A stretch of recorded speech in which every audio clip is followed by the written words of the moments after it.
कहानी। राजपुर गांव में सविता देवी और उनकी बहू प्रिया एक साथ रहती थीं। सविता देवी एक पारंपरिक महिला थीं, जो मानती थीं कि घर की बहू को सारे घरेलू कामकाज अच्छे से करने चाहिए और घर के नियमों का पालन करना चाहिए। दूसरी ओर, प्रिया एक आधुनिक सोच वाली शिक्षित युवती थी, जो नौकरी भी करती थी। शुरुआत में प्रिया ने सविता देवी के सभी निर्देशों का पालन किया और कोशिश की कि कोई शिकायत का मौका न दे। लेकिन धीरे धीरे सविता देवी को लगा कि प्रिया का नौकरी करना उनके पारिवारिक मूल्य और परंपराओं के खिलाफ है।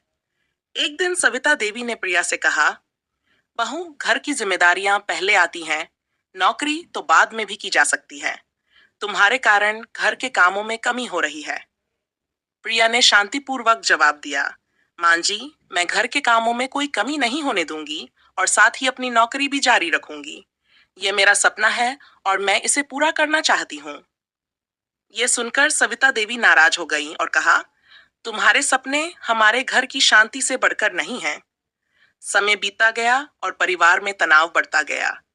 प्रिया ने अपने पति रोहन से बात की और कहा, मैं चाहती हूँ कि माँ जी मेरी स्थिति को समझें। मैं घर के काम और नौकरी दोनों को संभाल सकती हूँ। रोहन ने स्थिति को समझते हुए अपनी माँ से बात की और कहा, माँ, प्रिया की नौकरी हमारे परिवार के लिए गर्व की बात है। उसे समर्थन देना चाहिए, न कि रोकना। सविता देवी ने थोड़ी देर के लिए सोचा और फिर प्रिया के प्रयासों को देखा।